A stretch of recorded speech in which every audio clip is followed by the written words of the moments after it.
What up, my freaks? RuinusInsight here with part 20 of my Total War Warhammer 3 modded Settra, Great King the Imperishable, Khemri Karak, the Great King of Nehekara, King of Kings, Opener of the Way, Wielder of the Divine Flame, Punisher of Nomads, the Great Unifier, Commander of the Golden Legion, Sacred of Appearance, Bringer of Light, Father of Hawks, Builder of Cities, Protector of the Two Worlds, Keeper of the Hours, Chosen of Petra, High Steward of the Horizon, Sailor of the Great Vitae, and many, many more campaign. So as we saw last time, Settra, the Great King, Imperishable, Khemri Karak, etc., was an absolute menace on his chariot as he fought the last remnants of Clan, I want to say Ricket, that were at the Cursed Pit outside of Nagashazar. The war for Cripple Peak ends not in favor of the Skaven or in favor of Nagash, but of course in favor of Settra instead. Other than that, we had a little bit of fun with the sallying capabilities offered to us by the Rightful Reclamation,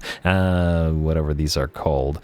Nehekaran Decree, and had some fun against the Stonefangs Greenskins. Hopefully we'll get a little bit more as Khalida is on her way to them now, and all that or that magic resistance might mean that the Riders of Quaff, the Fangs of the Queen, the other units of Necropolis Knights aren't quite as devastating against the Orcs as they were against the Imperials, although I guess we'll have to wait and see. Now, I believe we're pretty much at the tail end of the turn and are ready to end it, as we are waiting for a fight at least here with Walkoff and I think somewhere else, though damn me if I remember where. Before we do that, though, I think maybe we should give Walkoff his items now. We're up to 10k canopic jars again, and yeah, it drops really, really quickly, but I think we're ready to give him some proper stuff. So first of all, we're going to replace bleed with poison. I just think it's the better option. He's our duelist, so bleed and causing damage to multiple entities doesn't matter that much for him. So obviously, and that's going to be an Ouroboros for him, right here. Honestly, if we can manage it, possibly other than the Lich Priest, every single character that we have should in theory have an Ouroboros, because they, because of the battle healing cap plus 45, ignoring the regeneration, which we can acquire via the Armor of Eternity or whatever it is. It's suggested that the battle healing cap is far, far too valuable on regenerative lords, and especially since we have double the well, not double, but we also have the hunger to help us heal a little bit more. Anyway, and that's going to be good on you. All right, we have the two cloaks of the dunes. I was in theory thinking of giving them to Walkoff, but frankly, they're not that good as items. Like, we could give them to his heroes, but frankly, there's better stuff like Ouroboroses and that we can give them. Regardless of the plus 10 when fighting in desert terrain, maybe we just fuse them. And, hello, what do we got here? Miscast chance plus 20% for all enemy spellcasters, barrier hit points plus 1000, and charge reflection. That's quite interesting. If we hadn't given Katep the armor that we, gave him, this would be a pretty solid option. I do like that barrier hit points plus 1000. We have several other items that would give you another, like, 500 or so barrier. We could make a lord with a pretty big barrier, eh?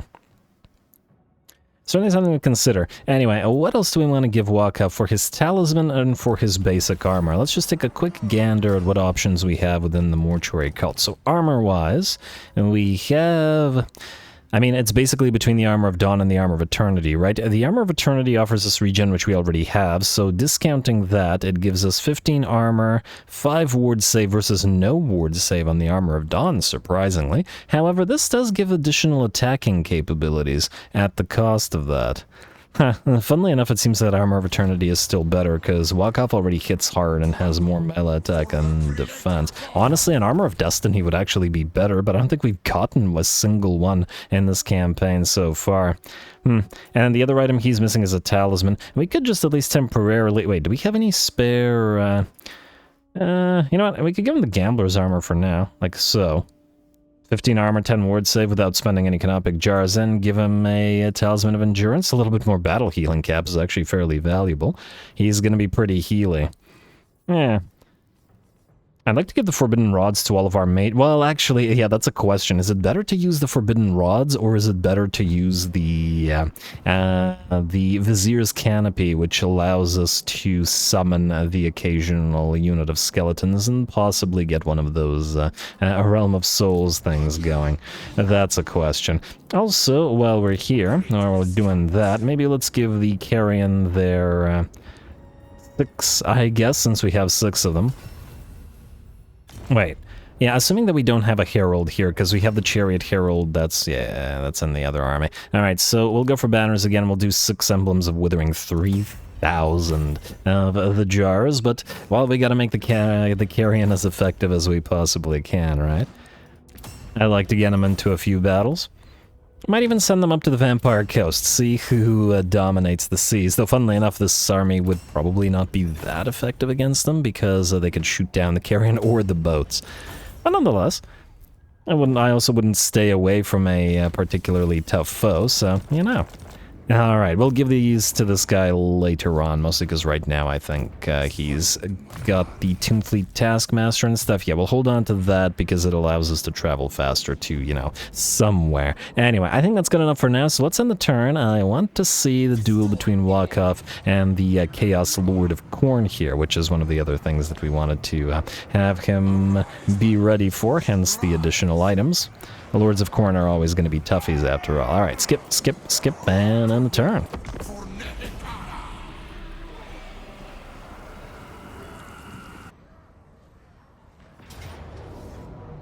Alright, there we are. Unsurprisingly, they will sally out. Valiant defeat, casualties high, and they've got some pretty darn threatening units. 4 Minotaurs, tier 4.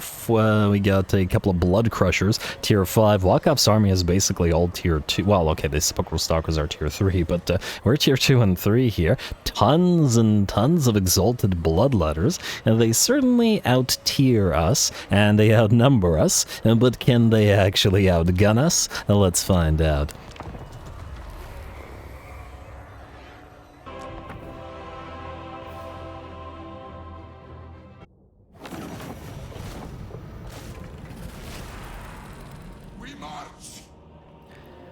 Alrighty, we do march indeed to face off against Khorne in the realm of Tzeentch, but not to worry, Wakaf will bring the desert anywhere he goes. And I'm going to start the battle as we always do with this army, the Vanguard deployed elements of the Skeleton Horse and the Sepulchral Stalkers firing away at the enemy, though Khorne may not be known for, relying on tactical prowess generally speaking, but advancing uphill like this meant that the Sepulchral Stalkers were unable to fire basically at all at the enemy army, which allows the enemy to close that distance a little bit more than they otherwise would. Looks like the Skull Cannon is going to be going after our units of Tomb Guard, which is probably the much better use for it rather than wasting their fire on our Sepulchral Stalkers.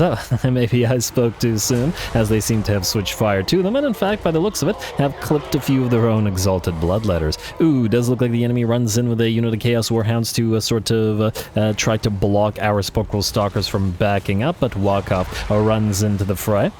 He's taken down much bigger foes than a mere Chaos Spawn, so he will just sit out here and tear that Chaos Spawn apart.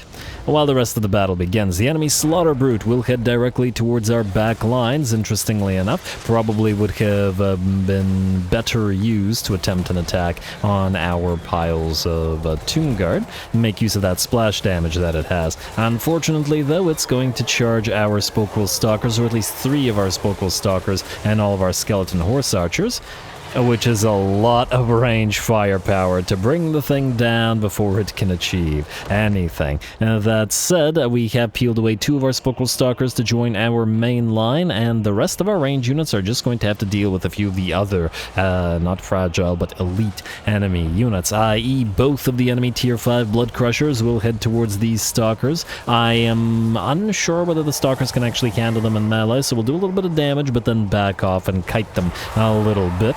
And at the very least, force them to spread out in such a way where we can fire into their back and flanks, or isolate them. And there's that acceleration from the Blood Crushers as they decide to join the main sort of battle against our Tomb Guard. And what do we have here? So I saw something. Death Ascendancy. Alright, I'm not entirely sure what that was. I saw a big... Oh, was that Usex's incantation? No, I think Incantation of Desiccation was before that. Well, whatever. I guess it doesn't matter over much. What does matter is that we keep on holding, and the Undying Guard and the other Tomb Guard are certainly perfectly capable of doing so. Oh, that's what that was. Huh. Yeah, interesting. So... No, actually, no, never mind. They still have the undead trait. Never mind. Alright, they just got more powerful, I guess. Walk-up's in the middle of this somewhere, but one of the issues with being a Foot Lord is that you're a little bit difficult to see. I believe he's trying to move through the press of the Minotaurs and the Warriors of Khorne, etc., to get towards the enemy lord, but obviously that's not easy. Still, we're fighting Khorne, and a big old melee brawl seems like the appropriate sort of way to hash it out between these two. As opposed to the sort of sneakier way we ended up fighting Tzeentch. One of the enemy units of Blood Crushers at this point have been pretty much destroyed, taking a lot longer to kill them off than that big old single entity, the Slaughter Brute, but that's alright. This one will melt, and we might even turn the Eyes of the Desert to make sure that it melts away for good while they stop firing into the flanks of the other units. Alas, that's 3 tier 5 units then that the enemy will have gotten very little use out of, but like the burning chariots of Tzeentch and the flamers, etc., that we targeted when we fought the Tzeentch and whatever faction's name was. Well, the same can be said here. Anyway, it looks like Walkoff has managed to land a few hits on the enemy lord, and they are relatively close to each other, though I think the enemy lord doesn't want to engage Walkoff directly. Although I would imagine few would. Walkoff will just continue cutting his way through the enemy. He is a little bit damaged, but he has enough regen to make his way through that without too much concern. Otherwise, the battle is very much in our favor now, at about 95%, maybe 90% in our favor. A few of the demonic units are still in the fight, and of course the Minotaurs as well, but not for long. Though speaking of the Minotaurs, the problem once they rout is that they're mortal, and that will mean that we're going to have to chase them down. At the very least, the demons will fight to the end. Like so. With that, the enemy army shatters. I believe the enemy lord will flee. Last of these skull cannons will explode on the front lines, and the combination of Tomb Guard and Sepulchral Stalkers held the line quite well, interspersing the anti-large halberds and the mass of the Sepulchral Stalkers in amongst the sword and board units of Tomb Guard allowed us to hold the line and not allow any of the enemy to sort of push right through with those Minotaurs and other units with mass, which was kind of the whole idea here, and why we sent 2 of the units of Sepulchral Stalkers to be with the main line, and the rest to deal with the elites. A lovely little fight against Khorne. I believe this is all that this faction has, so they're pretty much destroyed.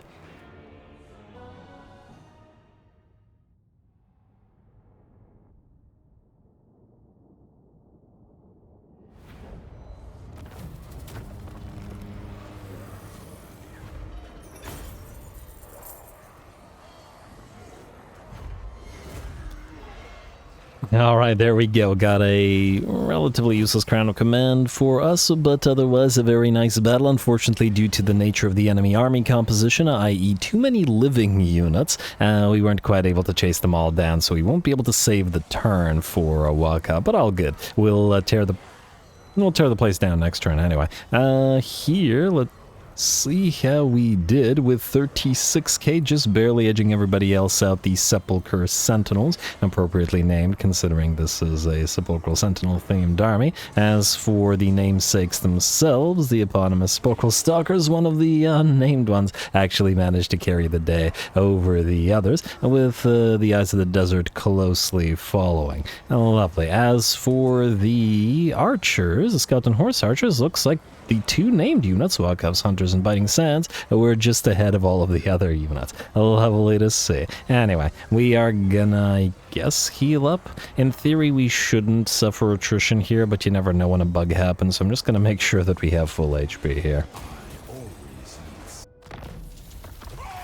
Alright, Supervisor for Rakash, Garrison Commander for Garrison Commander. Exiles of Khorne and Bloody Sword have confederated. That's actually several factions then less that we're at war with by virtue of them confederating. While fails, Dynasty Research, buffs for Bone Giants and Skeleton Archers, and Walkaf, while I have you here, please go ahead and take the area of the Watcher. Auto-resolve, yes? This won't kill the Tomb Bark, doesn't look like it. Yeah, alright, we're fine. Alrighty, and I guess we can sack it, then occupy it, then raise it next turn.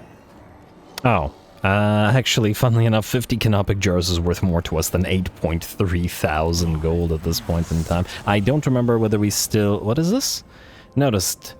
Gained by attacking non-Tzeentchian armies and settlements within the realm of the Sorcerer. We attacked plenty of Tzeentchian ones, so I don't know about that, but anyway. Enemy killed in battle. Hello. Oh, Helm of Droiska. Well, it's probably way too late in the campaign to get too much use out of this. As I recall, the power of Droiska is actually fairly nice to have, but yeah, it's only a 2% chance per turn, and I'd wager there aren't enough turns left in the campaign to have a decent likelihood of actually getting this, but if anything, we can try pop it onto Walkov, see if it doesn't screw us over. You never know.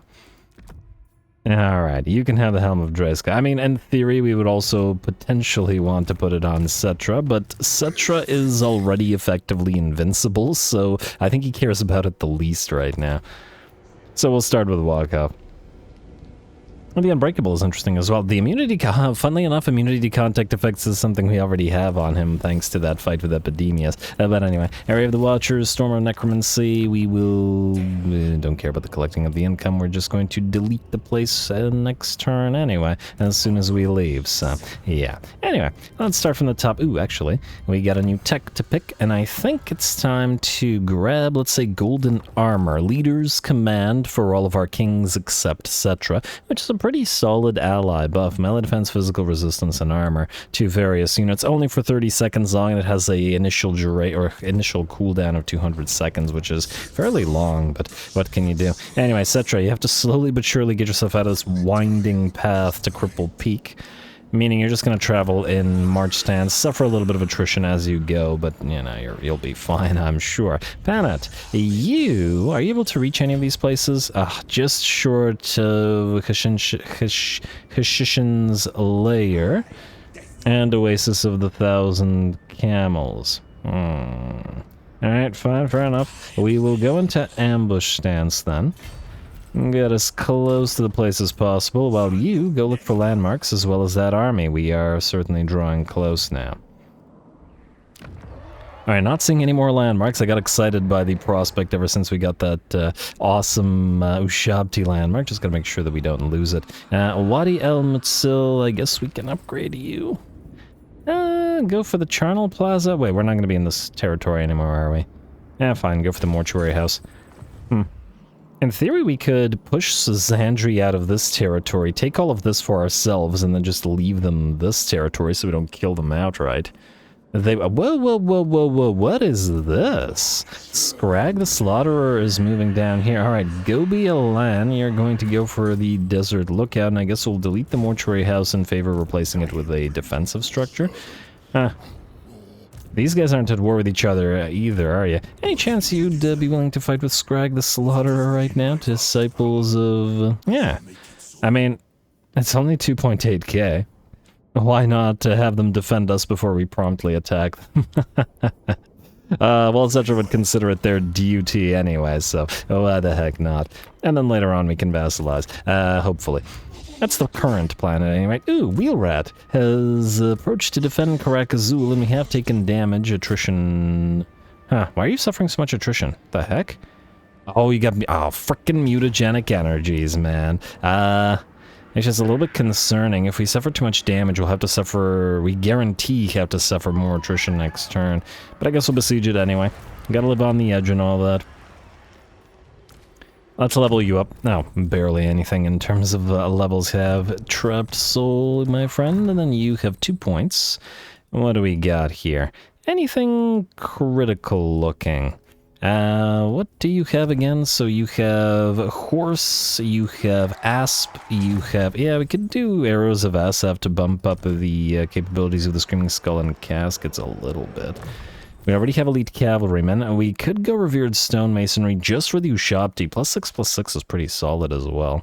And we do have these spare points. What's more important? We have 2 Ushabti and we have 3 range units. As long as we intend to keep those range units, then Arrows of SF is probably the more valuable pick. Though admittedly, +8 missile strength is a lot weaker as a buff than +6/+6 melee attack and defense. That I also admit. Do we want a single point in Assyrian's Incantation of Vengeance? I'm even more looking at it more for the speed, the reduction than the damage. Oh, we actually should have Usefs. We do use it periodically. Might as well. That's probably a better use of our 2 points anyway. Anyway, Hakor Besiege, you will suffer attrition unfortunately, but there isn't too much we could do about it. Not Hakor, Rakash. Alright, so I guess you're going up this way. I'm gonna have a bit of traveling to do. I just haven't decided whether it's faster to go by sea or by land, but I kind of don't like traveling up the River Vitae, so, you know. It is what it is. Or the River Mortis, whatever. Rakash, you don't need levels or anything. I'm just going to ignore you for now until we get you closer to an actual fight. Scorpion King, yes. You and Lamazasha. Lamazasha's army is complete. Beautiful. All those terracotta automatons. And that grave wound that they apply should be pretty helpful as well. Anyway, you're going into the water. Enjoy. Take a dip. And then you are going the same. There's nothing further to be done here. I mean, in theory, we could have you invade the Realm of Chaos, but I really don't see the need. There isn't anything for us over there. No real purpose to it. You don't like... Oh. You actually severely dislike our treaties with Oshiotla? Why? See, again, don't you like each other? Oh, I guess he doesn't like Oshiotla, does he? Broken treaties with... Oh, it's that vassal thing. They used to be friends, then we vassalized the Shiotla, and then now they hate each other. Great. A garbage system, to be perfectly honest. But what can you do? Alright, so we're gonna give up Doomglade Swamp as well as Idol of Neru to these guys. Idol of Neru. We don't need money or anything, just enjoy. And Doomglade Swamp. There you go. Alright. Stronger than you've ever been, Shiotla, and hopefully that'll also mean you can get a little bit more in the way of buildings. Alright, we're about to attack Wheelrat, so we'll take the fight to Wheelrat. Morphific? Sure, why not? Mahrak, I don't care, but we'll take Wheelrat, and then... I don't think we're gonna kill Scrag, or at least it's unlikely. No, but the camp isn't getting away from us, so let's pick the camp. Alright, that looks good. That looks very, very good. Next up... Ooh, wait. Necrotect check. It's been a while. And another Pertinacious... Again, I do like the Pertinacious types, but again, it's not helping here. Alright, disband. Maybe we'll get another. Who's next? We've got King Thotep, the Sphinx King. Oh, you actually need your... You need your Herald, don't you? I don't think you have him. No, you don't. We'll get it. You have Ancient Stone. Let's get you Nerus. Ooh, definitely Xar the Faceless, because you're about to be traveling a long way. Kind of tempted to go for more Canopic Jars. Sure, there's more stuff here that we could get. And what does this do? Nerus Protection. A little bit of armor-piercing damage when defending. Yeah, fine, why not? And put 2 points in Canopic Jar Hoarder. Alright, now the question for you is, where do you go? You're going up to the river and then you're gonna sail, so... I guess it would be faster to go like this and then embark here at the Canal of Abundance. Enjoy. I don't believe there's anything else that you need to do here. Here, however, we will want to upgrade and get ready to use the place for vassalizing these guys. How's that vassalage looking? -92. They already love us again. And what are we looking at here at whatever this place is called? Guardian Monoliths. Not quite there yet, but we'll get there. Not to worry. Alright, High Queen Khalida, you really need to land. Okay, so you're gonna land here in Imric's territory. Maybe if we just land... Wait, is this... Yeah, okay, so right here. I'd really like you to get into a stance that'll allow you to heal over the next turn. Maybe here would be better. Give it a try. Like so, and go into Entomb Beneath the Sands. Fantastic. Alright, and then start moving. Alright, to Shakalot's Lair we go, in order to face off against all of those savage orcs. King Alcazar II, you, I believe, we're going to besiege Karak. And that has not changed. And what do we have here? It's a decent garrison. Should we give them a chance to sally out and fight them in the field? I kind of don't dislike the idea of facing off against the Doomwheel and Hellpit abominations with this army. And it should be pretty neat. Let's besiege them. If they're too afraid to sally out, then we'll auto-resolve. If they do fight us, then we'll fight. Skaven revealed. King Setep, you are going to continue on your way to Zandri, and I believe, okay, Jocht is returning to Khemri. No longer needed out there, and Katep, you're going to Zandri the other way around. I don't know if it's the long way around or the short way around, because, well, it's a race. Keepers don't need to move. Tutmos does, however. You're going to keep on chasing Mr. Katep, and you should be able to catch him here at Zandri. Actually, speaking of Katep, let's take a quick look at his items. And just, oh, we don't have banners for him either. He needs one Herald, which is going to go on... Actually, haven't decided... Well, no, the Herald is going to go on him, but the banners I haven't decided. The Hyro Titans are probably fine, and we're probably going to reduce it down to 4. He'll have the Mage, which will put him at 20 out of 20, and then we'll replace one of the Hyro Titans with another Casket of Souls once it's ready. Mostly because I think 5 Hyro Titans is too much. It's already unnecessarily strong. Here... We should probably get you at least 1 point in Skullstorm. I'd like to get Lich Lord as well, though. It's another 2 recruit ranks for more Lich Priests. Yeah, fine. We'll start with Lich Lord. There's a lot of important stuff in there. Anyway, I'd like to take a look at your items. So you have a Talisman of Protection, you have Fencer's Blades, that accursed armor makes you pretty tanky, but you need regen, and I guess that the Ouroboros will also thus give you poison. I don't believe we have a spare Ouroboros. So we have Ouroboros. Fencer's Blades give you a solid melee attack plus 10, but you know what? I think we can get you the Crook and Flail of Radiance, and because we got to give it to somebody, and I like the idea of him having access to 3 vortexes altogether. The weapon strength is kind of wasted on him, I admit, but I think it's kind of worth it to have a 3rd vortex for the cost of +5 or -5 melee defense, right? I don't think there's anything else that would be a better pick weapon-wise. Frankly, the Fencer's Blades might be the best pick other than the Crook and Flail, so might as well give him a purple item, and if later on I feel like switching it to somebody else, then we'll do that. Alright, so that, then we got the Ouroboros, which is an enchanted item, alright here. We also have the Vambraces of the Sun, that's going in the Petra army, if we ever get it up and running. Again, we are limited by army capacity, so... we gotta pick and choose what army we want. Here we have Collar of Shakara, which gives us ward save and a little bit of extra melee defense. I'm gonna say that's probably the better pick.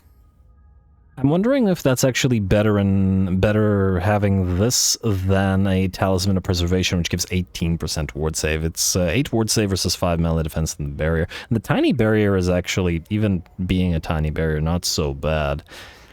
The other option is to forego the poison and use the Obsidian Pendant to get the dampen effect on attacks, which is nice. The spell resistance that it offers alone would make him, well, his spells hit harder, I do have to admit that. I'm gonna think about it. For now, I'll just grab a Collar of Shakara. Yeah, alright. I'm gonna spend some Canopic Jars over the next few turns and or episodes in order to get our lords all, not teched up, but itemized. Anyway, Talisman and Ouroboros. And go for the Collar of Shakara for now. I might swap it to something else, but for now we're good. 15 melee attack, but 280 armor, 70 melee defense, and of course regeneration. Should be pretty solid. Granted, using the Collar of Shakara... let's see, we got 20 ward save. It's not bad. Could use a little bit more, though, because his HP is still quite low. He's not like Settra, who has an obnoxious 13,000 HP on top of his obnoxious healing, you know? Katep is still fragile, so if somebody like Tyrion or somebody who hits really hard just runs at him and whacks him a few times, he's gonna be in a little bit of trouble. Oh, also, before I forget, King Alcazar, you got a few points that we may want to assign to you. You just have Chariots, Tomb Guard, and Arrows of the Asp, eh? Depends on the degree to which we actually keep these, but we probably will. I'm just double checking that nothing else here is useful, but yeah, for now I guess it's this. And you also don't have Canopic Jar Hoarder. And frankly, making you into a stronger fighter would also, you know, have some value, I will admit. I'm not sure that this 3 points is worth it just for the 2. Eventually it'll probably be 2 caskets. But caskets are so strong that the 8 missile strength probably isn't actually too valuable to them either. And you are on a chariot. You know what, I'm gonna say embalmed in elixir to get the 8% HP increase, because these guys could always use HP. I'm gonna say start moving through hard to hit first. And honestly, I'm tempted to replace the potion of healing with an Ouroboros on you as well, but you know, for now we'll forgo it. Mostly because we've already done enough of the sort of itemization in this episode. You two are also quite fragile, but I'm going to say start putting points in. Honestly, we will want everything here. What's more critical in the early game? Well, early game for these particular units. It's only 15 armor. If it was 30 armor, I'd do it. Let's go Devastating Charge and Desert Strike. They are on chariots, after all. Oh, I started going through Woundmaker with you. Well, then I changed my mind. 2 Devastating Charge anyway. Actually, probably should have gone for the Conqueror, but too late, and I don't care enough to redo it. Anyway, you are obviously getting Arcane Conduit, and we'll want at least our first point in Usek's Incantation of Desiccation. Alright, looks good to me. Sphere continues to act as a scout out here, and maybe go for... I assume this is also full of rats. I'm trying to figure out where Queek is. I think we saw him in an, I don't know, last episode somewhere out here. I wonder if he'll jump over to try to help against Hakor. It's a distinct possibility. Being ambushed on top of all this is gonna definitely be iffy, but luckily these guys can reposition themselves quite quick, so good luck to Hakor. I'm almost actually tempted to... If Queek is here, he could jump in to reinforce. I wonder, if we were to abandon the siege, could we set up an Entomb Beneath the Sands? Because it would prevent an ambush. And we wouldn't have to necessarily suffer the guaranteed attrition 2 turns in a row. Mutagenic Energies also screws us over a little bit with the Vigor and the Miscast base chance. You know what, maybe that's the better idea here. This guy is kind of exposed right now, so let's break the siege for a second. We can always attack him next turn, and then pop ourselves into Entomb Beneath the Sands, move slightly away. We suffer attrition anyway, but at least this way we're a little bit safer from the ambushes. I just don't want to lose the casket. If this army didn't have a casket, I wouldn't bother, but, you know, it's too critical of a thing because we can't get extras. Anyway, Prince Scout the First. Keep moving around out here, checking out what's going on, just because you can. And then we do building, and we end the turn. Anything interesting out here? Alright, we got Droika, who does not care for the fact that we're allied with the Ice Legion, the Legion of Setup. Man, everybody everywhere around here hates Legion of Setup. Like, basically nobody likes them. Okay, Reichland is starting to not hate them as much, but everybody else really hates them. And the dwarfs really hate us. Look at this. Minus 306. All because we vassalized their former allies, and that counts as breaking agreements. And therefore they hate us. Again, silly system. Anyway, Blight River Falls will upgrade you. Obviously going to get that restored tomb up and running here at Libaras. Critically, we do have to get the Hidden Sanctum. And anything else critical here? Like I was saying, double up on the Sphinxes, maybe? Or we could just do another Undead Quarryman. We don't actually really need the money, to be perfectly honest, but, yeah, screw the money. Ruined War Sphinx statue. I'd rather have the buffs than the money here. Alabaster Tower. In theory, we no longer need the defenses here, and we no longer need these things here either, so let's, redo all that. Also, we're at -2, so it might behoove us to build an obelisk somewhere, and just to get a little bit of extra public order. Fair enough. Alright, Khazad Drung, go for the upgrade here. I was just thinking, should we trade this? But nah, I don't think so. It is green territory after all. Alright, Kahid Dunes, go for the restored tomb, and then obviously we need 1 royal burial chamber, and 2, keep building those hidden sanctums. Alright, here we can now delete the growth buildings, as we no longer need these, and then start building those faded pyramidians. And I guess we'll build this one last. Alrighty. That looks good to me. Scarab City, ooh, yes. Tier 5 Undead Fleet Port, always. We can upgrade you to Hierophant's Bibliotheca soon, and then the rest. Anything useful here? We could build another Undead Quarryman, or do a Hierophant statue, and I'm going to say, I don't know, let's do a Necrosphinx Shrine this time around. Alright, and yeah, just get rid of the Regnant Catacombs. I guess we can get rid of it once we upgrade this up. Never mind, shut up, Ruinous. We have a refurbished workshop here, and actually I might actually delete this and just build more of the Sphinx statues here, but for now we're okay. And you can be a refurbished workshop, but you know what? I'm gonna delete this. Well, actually it does offer us 30 growth, never mind. I was gonna say delete it and replace it with another one of those hidden sanctums, but all good. I think in the new territories I don't care as much about the hidden sanctums. Or not the hidden sanctums, the lone columns. I very much care about the hidden sanctums because they level our lords quicker all over the map, you know? Anyway, Shaded Way, what do we have here? And, wow, how is this place still losing public weight? Not this place. This place? Huh. Oh, you have vampiric corruption. Because of, oh right, the tech that forces us some vampiric corruption. Alright, sorry, Grove of Thorns, you're gonna have to go into Worship of SF to counteract this. Otherwise, you're going to get vampirically corrupted. I mean, yeah, we could build an obelisk to counteract it, but I'm not gonna. Like we have here, but this obelisk was temporary. And actually, we don't actually need this obelisk here. What am I doing? Go for the Faded Pyramidion now. Alright, looks good. Why did I not build this? I guess I just skipped it because I'm stupid. Teshert, yes, upgrade the Hierophant's Bibliotheca, and then all of the statues. Lovely. Alright, North Badland Hills, one of the last things to be traded eventually, so we'll just keep building you up.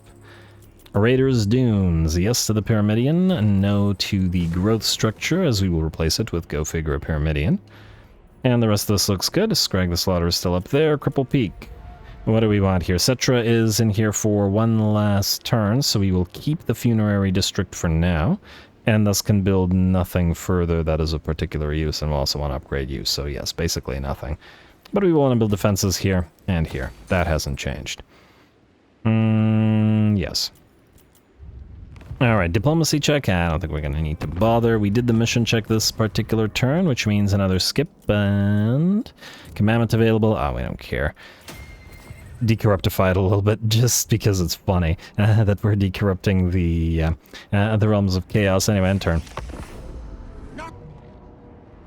Alright, Hakor will indeed get attacked by the garrison, interestingly enough. I thought they'd be slightly out of range. Alright, well, at least we didn't get ambushed. I thought that we might draw Queek into this, so I guess it was my mistake to go into Entomb Beneath the Sands, because these guys will regen post this fight. But oh well, I still imagine it'll be a good fight for Hakor, and if we have to back off after the fight, we'll back off and go fighting.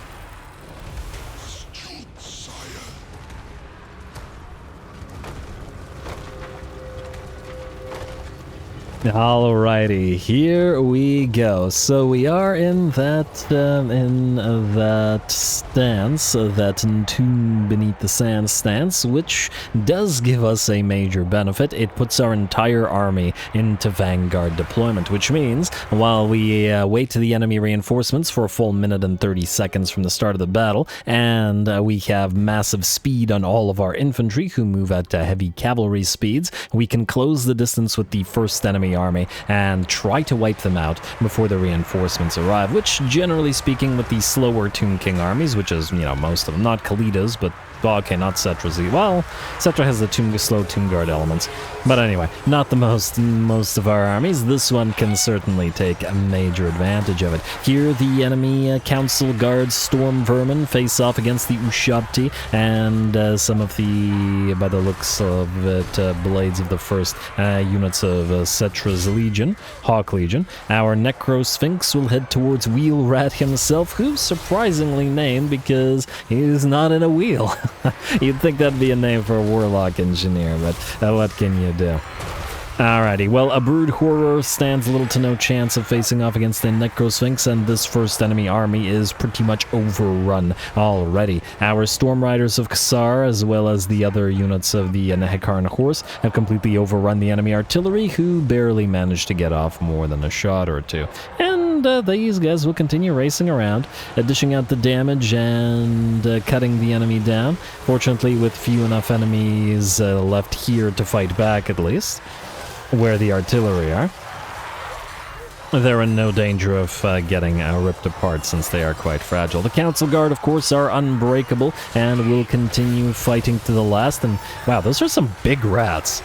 They're like twice the size of our Nehekarn warriors, aren't they? This particular angle makes them look absolutely massive, huh? Like a rat ogres more than regular storm worms. Oh, good for them. Anyway, not so good for the rest of their army, however, as the last of the enemy elements are being torn to shreds. The enemy warlord, down to 10% of his HP, will flee, and I'm sure this Brood Horror will follow suit as well. And just got to cut down the last of the Council Guard here. And while they may fight to the last, that actually works in our favor, because then we don't have to waste time in giving chase to them.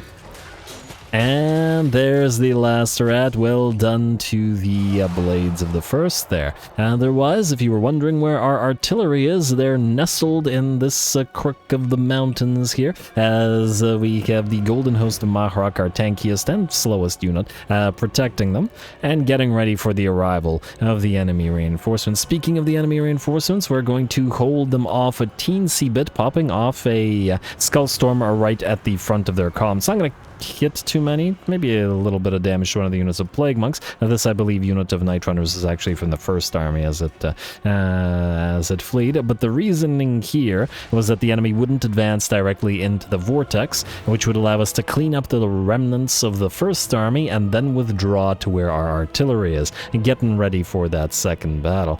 Oh, does look like an Eshin Sorcerer, and the Brood Horror has come back. Eshin Sorcerer is going to launch that. Oh, actually, I was going to say not going to hit anybody with the Warp Stars, but it does look like it did manage to hit a few, though not kill any by the looks of it. Just pure damage. The Brood Horror moves in, but obviously gets torn to shreds rather quickly, as it was already damaged, and its leadership must be pretty darn poor. Anyway, gonna speed this up a teensy bit while everybody returns and gathers around Mr. Hakor, in order for him to activate his healing on everybody. There we go, reanimate upgraded, and just gonna heal everybody as best we can while our artillery begins the bombardment of whatever enemy units they can reach. The rest of the enemy army does have 3 artillery pieces, and it looks like they'll be trying to take position up on this hill. I do see some weapons teams running around, as well as a decent amount of infantry.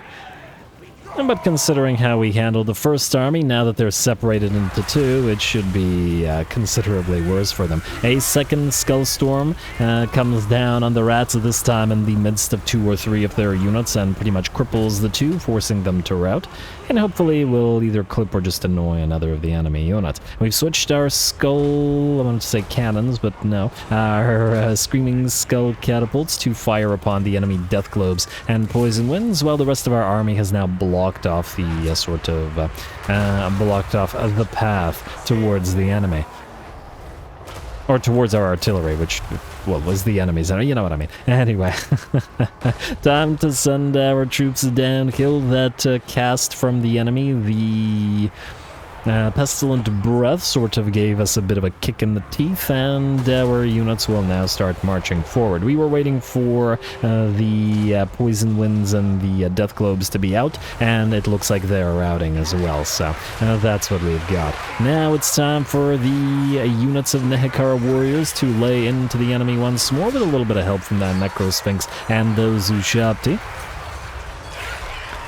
Twin blades and single blades alike, I'm sure that we should be able to handle the enemy quite well. Over away in the center of the formation, we have our ghostly Doom Dervishes, which are, I'm sure, tearing through the enemy here. Wow! Up to 500 kills, good lord. Alrighty, well, they're doing well. I guess the numbers do have a tendency to be inflated against the Skaven, but they are certainly doing well. I'm gonna pop down a new Sex's Incantation of Desiccation as well, and that's an Overcast variant, a minus 57 melee attack for the 30 or 45 seconds, and that this thing is up, I believe it's 45. And the reason I decided to use this is that over all the way on the right flank where the enemy had their Plague Monks and I believe a unit of Death Runners here as well, they were starting to do damage to the Corsand Corsairs and the Constructed Criticism Mushabti. And instead of allowing them to take further damage, we simply just debuff the enemy to the point that they could do little to no damage. If you're wondering where the artillery is silent, never having gotten off a shot, as our cavalry, led by the Storm Riders of Xar, who still look absolutely magnificent, especially on the dark maps. Usually I'm not a big fan of the dark maps because you can't see what the heck is going on for most of the battle, but it certainly allows the Storm Riders of Xar to stand out, doesn't it? Absolutely love it. Anyway, they've obviously obliterated all the enemy artillery, and I believe the enemy army is just about done. In fact, have shattered while we were looking over there, and only a few units of Plague Monk Censor Bearers remain. Just like the Council Guard before them, they will fight to the last rat.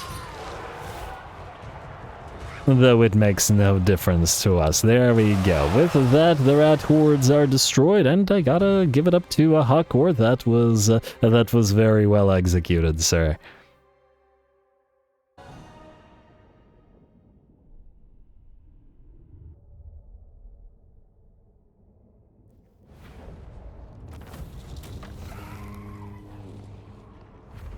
Alright, there we go. I guess I changed my mind again.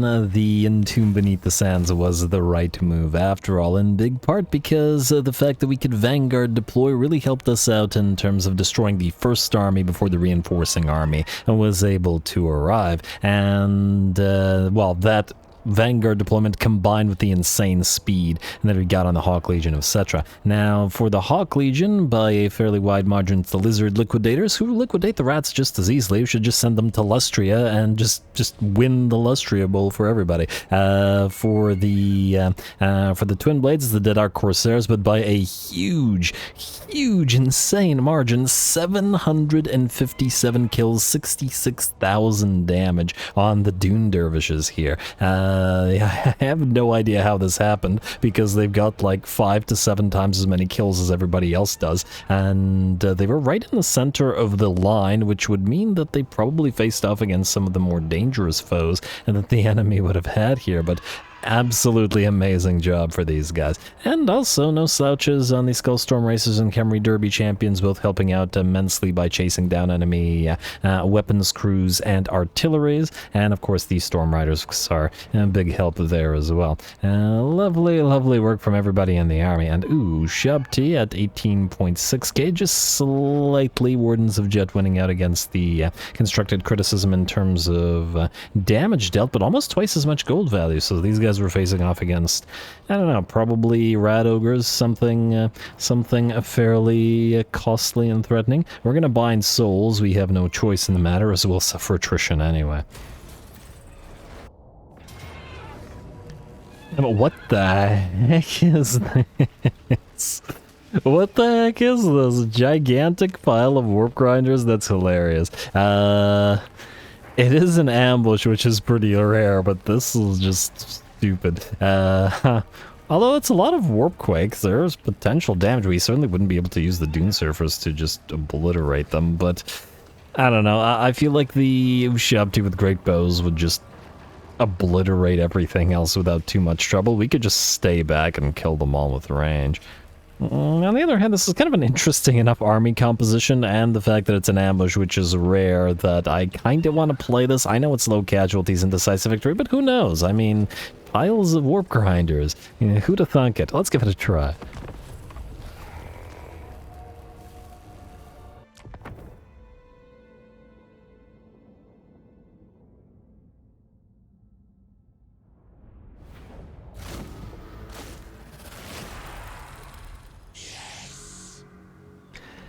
Alright, yes indeed, bound to be a bit of a weird fight, and we do have to be at least a little bit careful. Ooh, the enemy launches a warp fireball our way, but of course magic missiles being unreliable, the warp fireball just smashes into the hillside. The enemy, however, does pop off a warp lightning, though it looks like it didn't do enough to actually kill off any of our units. We start the battle off by using our Shem's Burning Gaze from both of our Hyro Titans up front, and firing upon all those enemy warp grinders with artillery and with our Ushapti with great bow. We also popped immediately a use of the Skull Storm to kill off one of the units of rattling guns, while we head directly to the second unit with our halberd wielding units of Necropolis Knights. The halberd variant not so much because we need them for the rattling guns, but because the rat ogres are guarding them. Otherwise, the giant piles of warp grinders attempting to make their way forward but are getting absolutely torn apart by the Ushapti with great bow firing at them long before they can reach the oh, the Hyro Titans. Absolutely magnificent. There we go, the bounce back has shifted to about 90% in our favor, and with our focus on those warp grinders, only 3 remain in the fight. We haven't even had to close the distance with our infantry. Which is on purpose, of course. We want to avoid them getting hit with warp quakes, and by the looks of it, we succeed at doing so. The bounce power shifts to 95% in our favor. The enemy lord is routing. These snakes have torn apart the last of the units of warp grinders on the field, and with that, this little ambush is done. Yes, it could have been auto-resolvable, but again, it was such a weird little army composition from the enemy that I felt like it warranted a fight. Alright, well, certainly a neat little break there, I suppose. We will chase the enemy down as best we can, and then we should be able to auto-resolve the main settlement.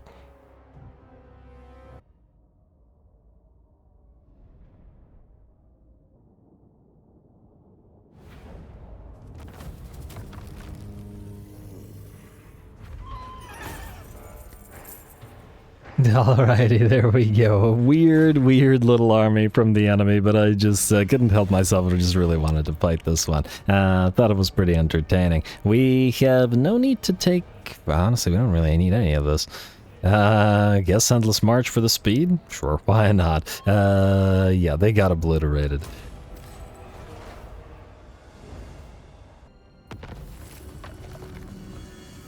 Alright, Steelfist Reavers destroyed, Clan Moors and Clan Verms. We've done sufficient damage to the both of them for them to confederate, and yeah, it looks like Scrag is landing here. And don't think that, yeah, it looks like these guys aren't going to fight him off for us. A little bit annoying, but as long as we can hold on to Malaluk Dunes, which is pretty well defended, I'm gonna say take out the Grand Ossuary and then build another defensive structure here. And we'll also need a defensive structure here as well. And yeah, still upgrade the Mortuary Sanctum, why not? Confederation Order of... Okay, everybody's mission successful, good. Potion of Farsight we don't care about, but Golden Armor we very much do. Next up, what do we have here? I would kind of like to finish up with the various Sphinxes, various heralds.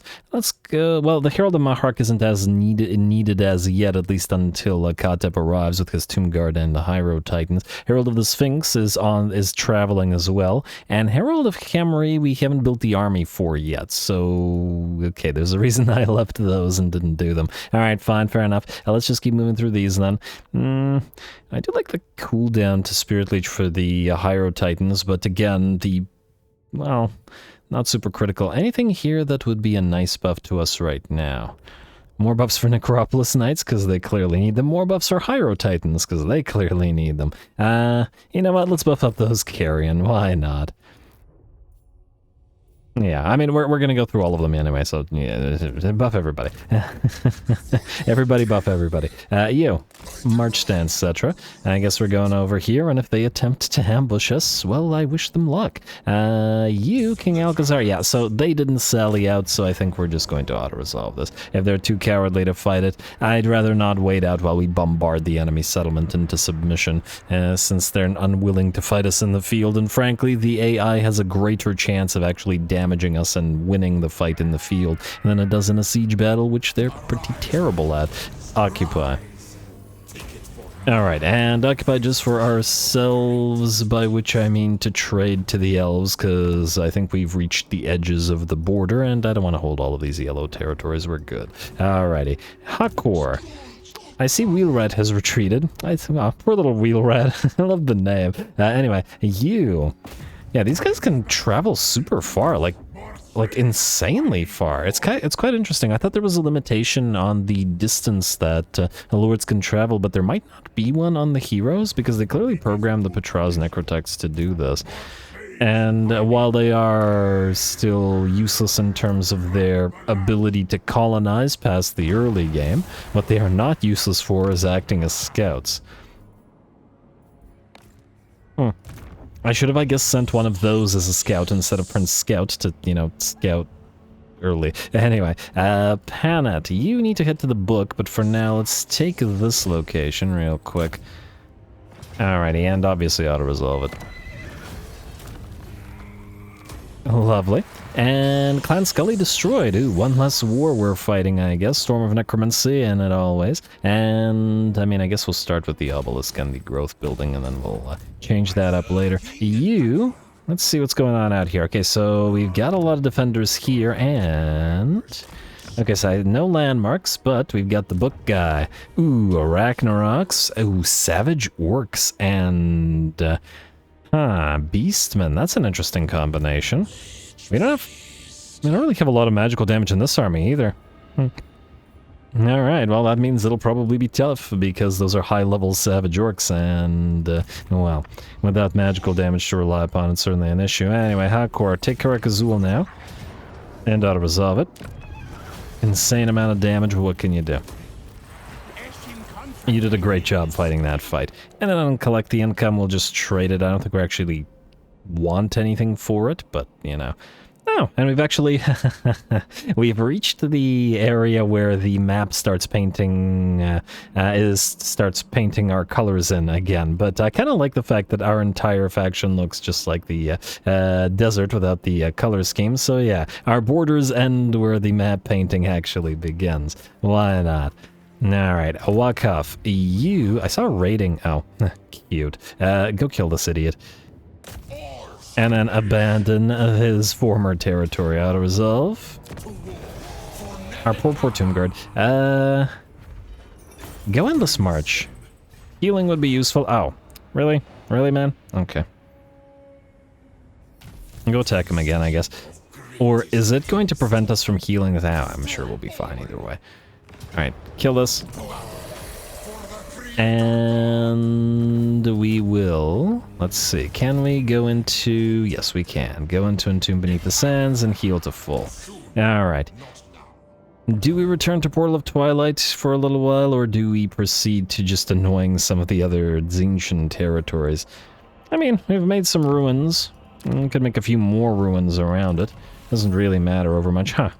Why is there like, there's like a glow on the Impossible Fortress similar to the books, but I don't think we get anything out of it. Would be neat if we could get the Arcan the Black book, the 9th book, just out of taking the Impossible Fortress. If anybody would have a copy, it's probably Tzeentch, and where else would it be but in the Impossible Fortress? But anyway, Rakash, I believe I said I was going to send you out to sea, though, again, it might be faster just travel by land like this. Kind of hard to tell. Just keep going this way. Alright, Scorpion King.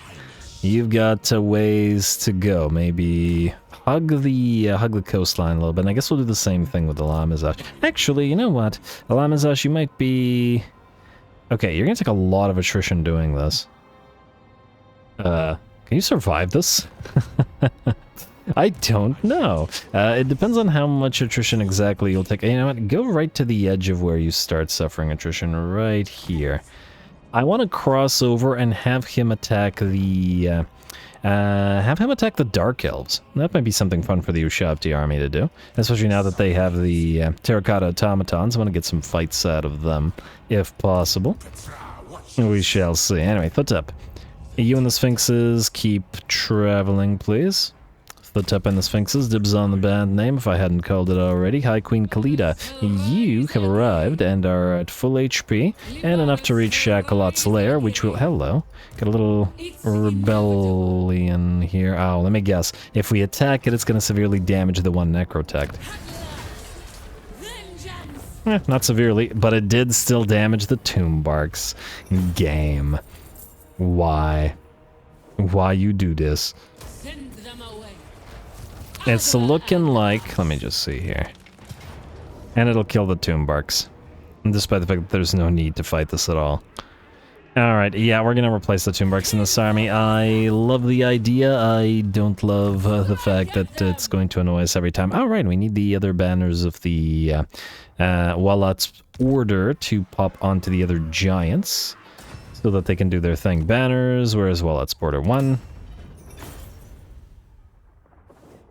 2, 3. Alright, that's fine. I was saying that we can replace them with the Coatl from Shiotla, who does have the ability to build them. We just need the, sufficient income in order to, build them. Scrag the Slaughterer, Blazkak Gorespitter, and... Okay, I'm gonna ignore Monchakai for now. Oh, the Lord of the Faction is down here, eh? Walkoff is tempted, not gonna lie. Alrighty, well, we'll think about that. The elves, unfortunately, don't really have anything that we care about or need, so we don't really care about their quests. Alright, we'll do that. I would like to see... Is anybody close to a recruitment position? Wait. Okay, everybody's moving to reposition themselves. I don't think anybody's recruiting anymore. Wow, it's been a while. Okay, so just need somebody in a settlement. I would like to see the... Not the Defenders of the Great Plan, but the Ghost of Pawash. How much does it cost for a single Coatl? Wow, 115 for a Dread Saurian, which is a bit of a shame. But 64 for a Coatl. Okay, that's a little bit more... it's a little bit more affordable. And oh, Gorbad's out here. We might want to move to help our vassals. You'd think that... Oh, and of course the elves are going to take Putrid Tar Pits. And I think we're no longer able to trade it from them. It looks like these guys... Okay, whatever, you can have your border gore. They keep fighting for their border gore, they can have it. Yeah, I think I'll do this between the episodes since the game's being silly about the Tomb Barks.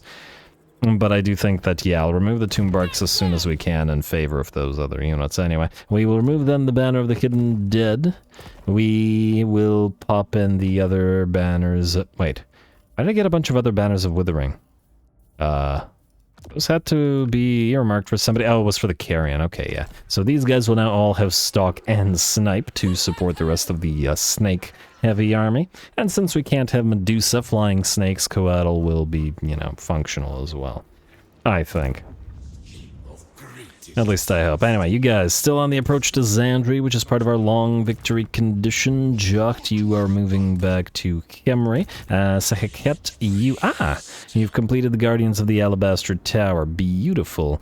I want to see how they look in the on the map. You need to go meet up with Arcan. Okay, I guess you're actually going to do this via the water. Go deliver them to him. And, oh, right, you have a bunch of the spare Carrion, but these are the ones, we replaced them with the slightly more armored ones, which will be heavily more armored ones once we give them all of the banners of Withering. Gotta get that army into the fight. Now, Sehaket, you are functioning as a recruiter lord. These need to be delivered. But we don't have any spare army, so we need to wait until this army makes its way forward so that we can, get another army up and running. Not much we could do about that. Again, there is a limitation on the Tomb King, so we can't preemptively build another army right now. Katep, you are very near to Xandri now. And what else do we have here? Alright, Scout. We'll ignore the Keepers, which we've been doing for a while, but I guess we're not changing in the ignoring of the Keepers. And yes, Tutmos, you will proceed out here. Alright, guys, with that, I think I'm going to call the episode here. This silly little fight I'll do between the episodes so as not to waste the time right now. And, ooh, one last thing, though. How about that vassalage? Guardian Monoliths. With trade agreement. There you go. Alrighty, and tribute to the king. We don't care about their money, it's the principle of the thing. There you are. And enjoy the, 50,000 wars you are now part of. My will I don't know, I just find that amusing. Alrighty, there we go, another little vassal. At least they got to keep the workshop of the Necrotects, which is a tier 5 settlement, so in theory they can build high tier armies, should they desire to do so. Lovely. I just wanted to make sure that Settra either has all of Nehekara for himself, or otherwise everything in Nehekara is one of his vassals.